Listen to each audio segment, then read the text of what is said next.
Assalamualaikum students, how are you? I hope you'll be fine. Students, today I'll teach you English B grammar, page number 155. Topic is story. Union is strength. इत्तेफाक में बरकत है. Once there was an old farmer in a village. एक दफ़ा एक गांव में एक बूढ़ा किसान था. He had 4 sons. उसके 4 बेटे थे. His sons were always quarreling with each other. उसके बेटे हमेशा आपस में लड़ते रहते थे. The farmer was much worried about them. किसान उनके बारे में बहुत फिक्रमंद था. One day he decided to teach them a lesson of unity.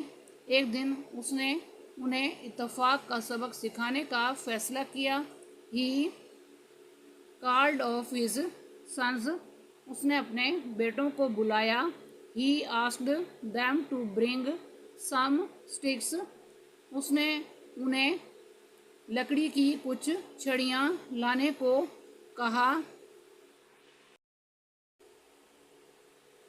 He ordered them to tie the sticks into a bundle. उसने उन छड़ियों को एक गठे में उन्हें बांधने का हुक्म दिया. Then he asked them to break the bundle. तब उसने गठे को तोड़ने का कहा. No one could break the bundle. कोई भी उस गठे को ना तोड़ सका. Now he asked them to untie the bundle. अब उसने उन्हें इस गठे को खोलने को कहा. He gave single stick to each son and asked to break it. उसने एक छड़ी हर बेटे को दी और उसे तोड़ने को कहा. Everyone broke the stick easily. हर एक ने आसानी से छड़ी तोड़ दी. At this, the farmer gave them a piece of advice.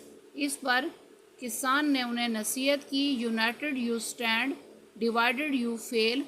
मुत्तहिद तुम कामयाब हो जाओगे, अलग अलग तुम नाकाम होंगे.